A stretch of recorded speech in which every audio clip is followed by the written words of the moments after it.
Entry 101. Red vs. Blue Season 11 is probably the most controversial season in the show. You pretty much either love it or hate it. But I love it. It's the first time Bernie didn't write the season. Instead, Miles Luna wrote and directed the season and went on to write and direct the next two.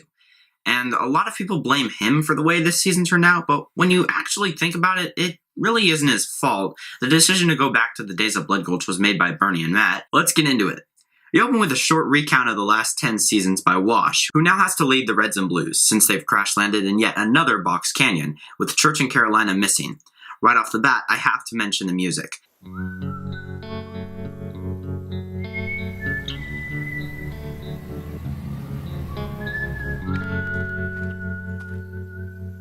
Oh shit. The original intro theme has been replaced by Contact, which is my favorite Trocadero song ever. I had no problem with having a new thing, and that's because this song is fantastic. It fits the trilogy, it fits the season, it fits the show. Wash's monologue is interrupted by the sound of tank cannons, and knowing the Reds and Blues, that is never a good sign. Wash finds Sarge firing at his own base, attempting to renovate it in a way that only Sarge could. Now get out of the tank, you senile fucking son of a bitch! Finger slip. Wash takes back the tank and tells the Reds to keep out of trouble, while he tries to fix the radio tower and send out a mayday. He then goes to find Tucker, who isn't too happy with Wash. This is one of my favorite aspects of this season. We finally see a relationship between Wash and Tucker, who barely had any interaction in the previous seasons, aside from a few lines. And frankly, I think Miles nailed the character writing. Wash is frustrated with Tucker for not taking anything seriously, because he's seen Tucker's capabilities, but Tucker isn't trying because to him there's no danger, so he isn't motivated. Tucker, what is the one thing I tell you each and every morning? Wake up. The other thing. For the love of God, stop sleeping naked. Don't let anyone touch the tank. Anyway, Caboose is super depressed since Church is gone and left without saying goodbye, which seemed all poetic and beautiful in Season 10, but when you think about it, can easily be taken the wrong way. Wash, feeling bad, encourages him to explore the canyon. This leads to Caboose finding something, and I'm sure it can't be anything good. And I have to say, this season is really funny. Though I don't think it's as funny as Recreation, I still think it's a close second. There's a lot of meta-humor here, and it's great. Sometimes I wonder just how deep this rabbit hole goes. Stop. It's almost like all of this is some sort of sick game. This conversation is starting to get a little meta. You're right. You think he was in on it too? So, you might be wondering, why do I love this season but had so many problems with Season 9? Well, for one, Season 9 just felt like a retread. This season brings a lot of new to the table. New jokes, new character interactions, new situations, and later on, new characters. Yes, it has the same setup as Blood Gulch, but a different story. Eventually, Wash manages to fix the radio and makes contact with...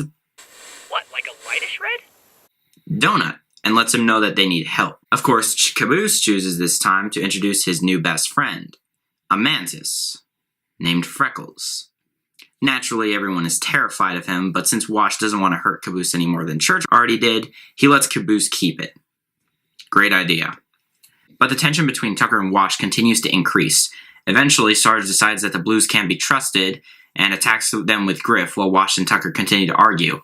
Eventually, Wash and Tucker, through their argument, accidentally promote Caboose to captain, which wouldn't be a problem if he hadn't have the support of a giant killing robot.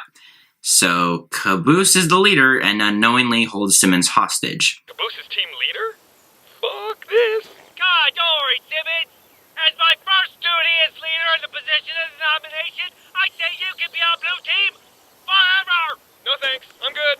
Private Simmons. Oh no. Deserting your post will designate you as AWOL. This designation is punishable by death. What? Hey, Sarge. Now the Blues have kidnapped Simmons. Then it's war! Things look like they're about to get into a real fight, but someone else is in the canyon. Man,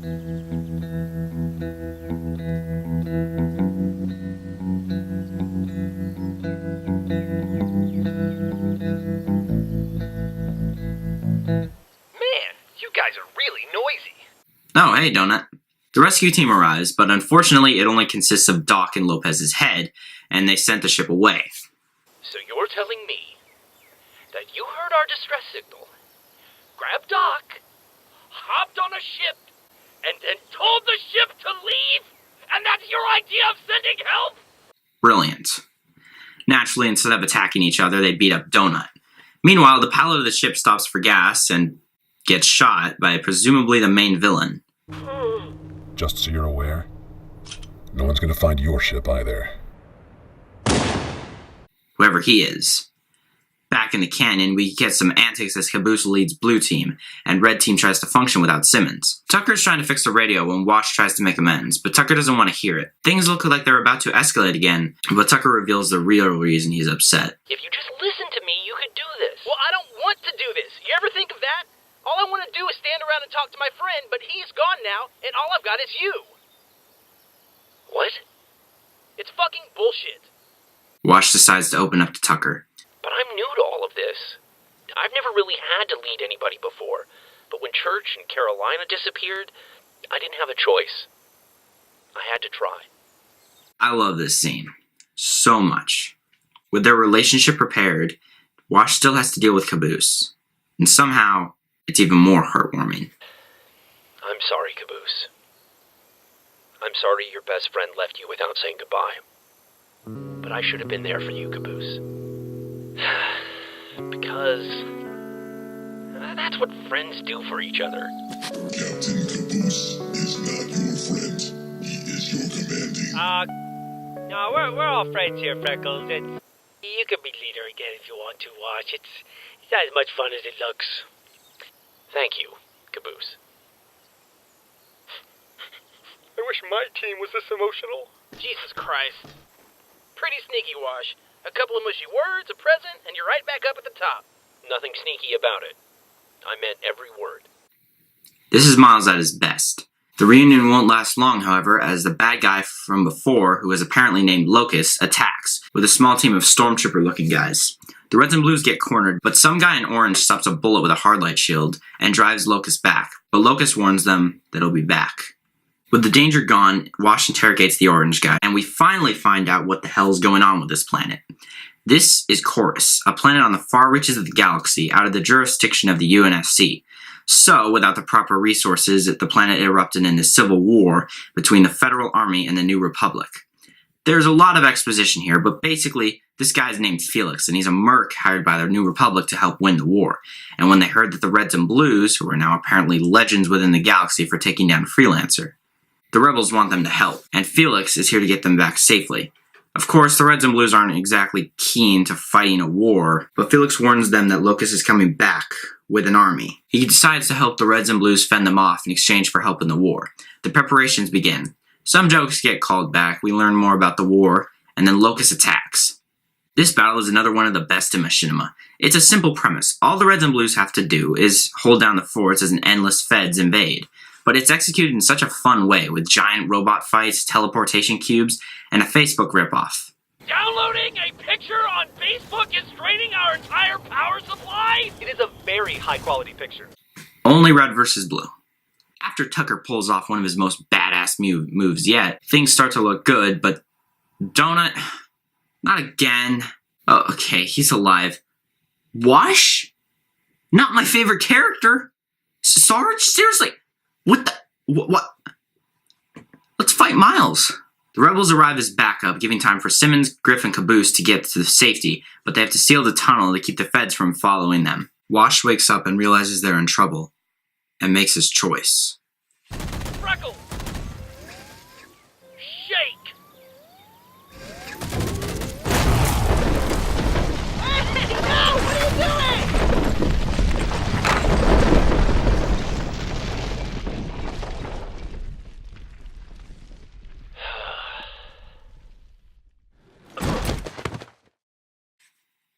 That's not good. Tucker wakes up and learns from Felix that Sarge, Donut, Lopez, and Wash have been captured by feds. No, that's bullshit. That's war, Tucker. Not everyone makes it back. Tucker's anger at Felix is interrupted by Vanessa Kimball, the leader of the New Republic. She informs him that the other three are in the base as well, and Tucker goes to meet up with them. They ponder the situation before Felix takes them back to Kimball, who has a proposition. If they're alive, it means they can be rescued. And it means this war may become yours after all. Oh, shit. I love this ending. After a super lighthearted season, to have an ending like this, with so much uncertainty, is perfect. Now, Tucker, Griff, Caboose, and Simmons have to learn to lead an army on their own, in the hopes that they'll win the war and save their friends. Look, lady, I don't know what you think we can do, but I seriously doubt we can actually do it. This war has gone on for too long. Too many people have died, and our remaining soldiers are young, inexperienced, and scared. But you give them hope. They've heard what you've done, and they will look to you for guidance. They will run with you into battle, and they will follow your orders if you choose to lead them. I can't do this alone. Sarge is gone. Wash is gone. How the hell are we supposed to do this without them? Yeah, none of us have ever led anyone before. Well, not for very long. I know, but you just need to try. And that is how we end Season 11. Despite what so many people say, I still consider this a great season. Miles clearly understands the characters, the humor of the show, and is able to make a quality season, which sets up for the following flawlessly. We have a conflict, we have hope, and we have a goal. Tucker and the others have a big fight ahead of them, and all they can do is try.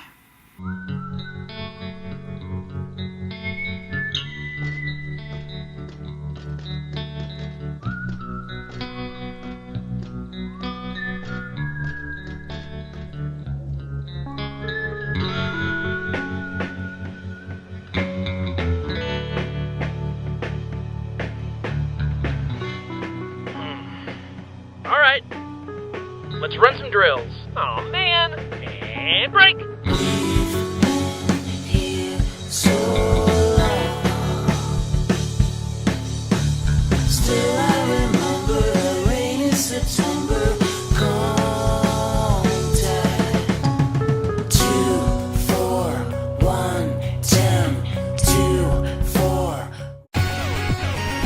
Hey everyone, thanks for watching. If you like this video, you should probably consider subscribing. Come on, all the cool kids are doing it.